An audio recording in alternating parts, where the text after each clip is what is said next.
Hey guys, I'm going on a run right now, and I wanted to share this interesting thing that happens to me right now. It's 35 degrees outside and snowing. Yes, snowing. And this is my new neighborhood here.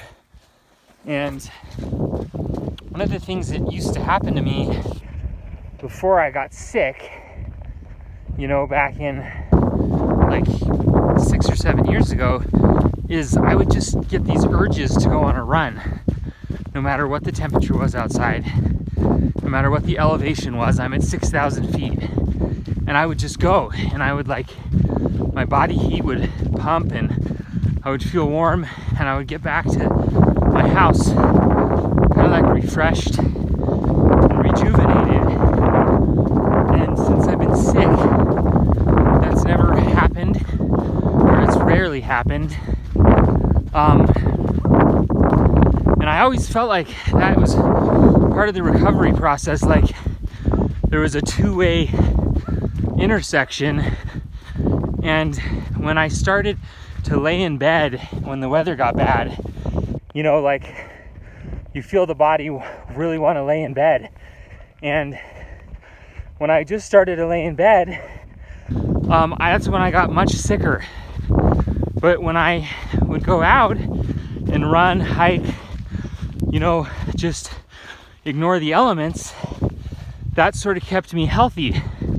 Sort of think it was my body trying to detox and keep things moving in bad weather when things tend to slow down.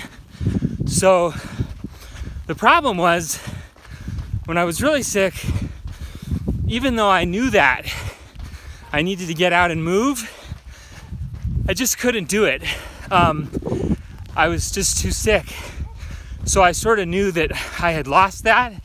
When I was just getting sick but still healthy, I used to hike this 3,000 foot mountain, 3,000 vertical feet.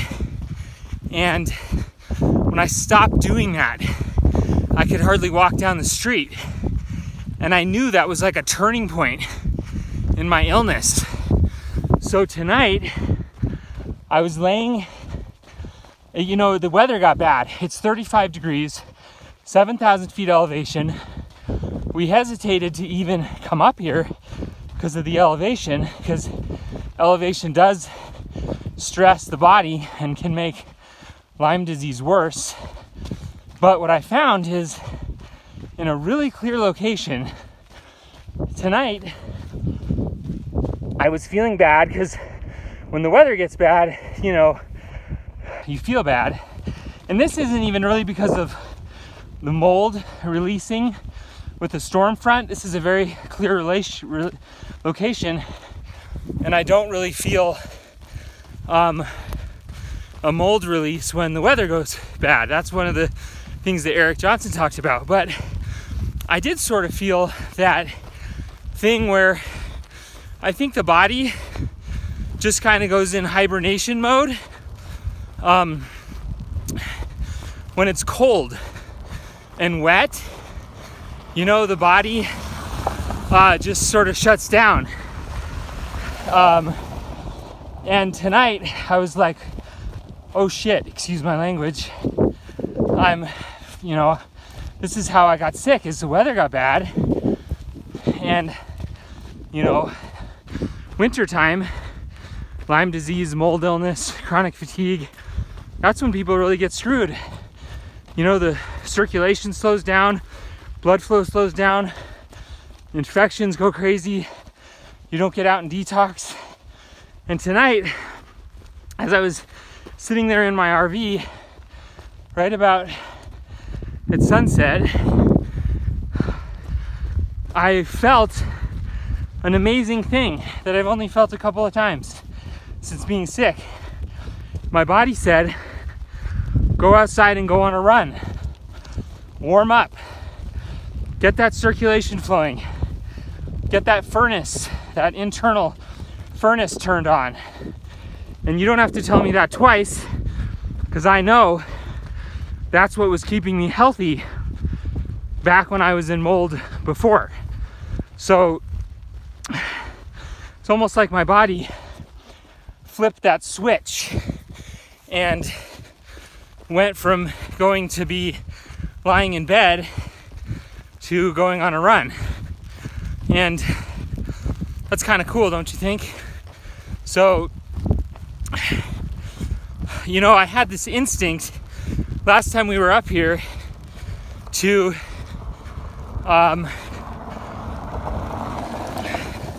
come up here despite the elevation. 7,000 feet.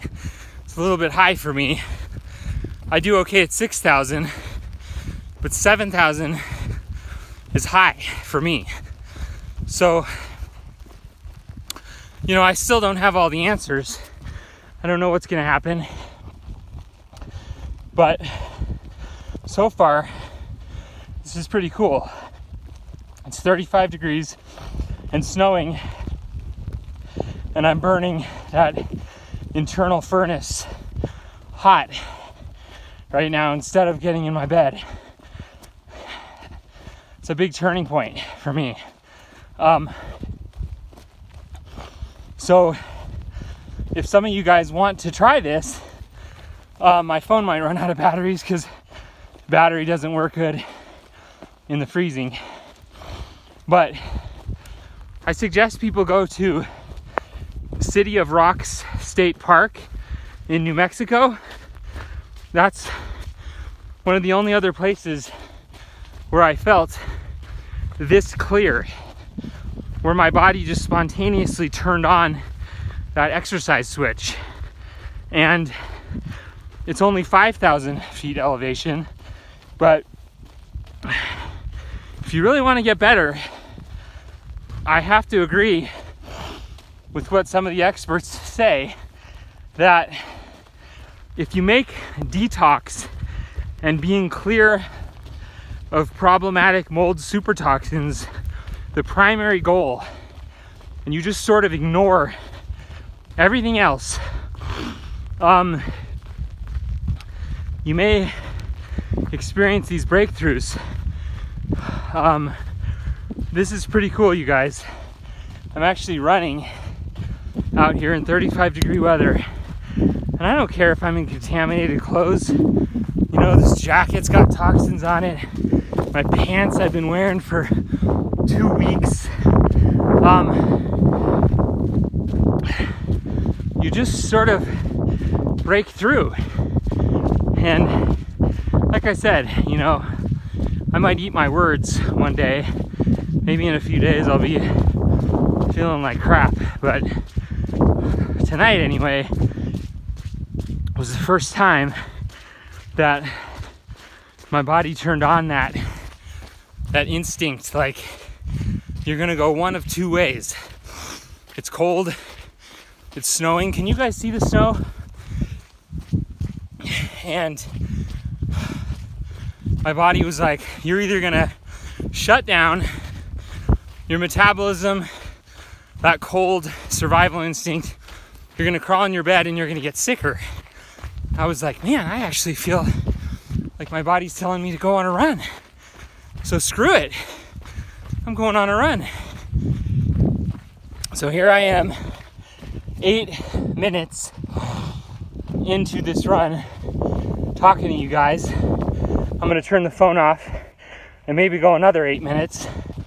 I'm probably only running a 11 or 12 minute pace right now, so it's just more like a jog. But when I get back to my new home that we rented, my RV, I'm gonna be warmed up, circulation pumping, and not laying in bed when it's cold outside. So let's hope that I can continue with that trend, because it's what saved me when I was first getting sick. I remember that detox exercise thing would kick in, and I think that kept me alive. So if I can be free of really bad toxins, maybe I'm reversing that process and my body's starting to sort of reboot, if you will. So here's the scenery here. 7,000 feet, northern New Mexico. I'm going to finish running. You guys have a good night.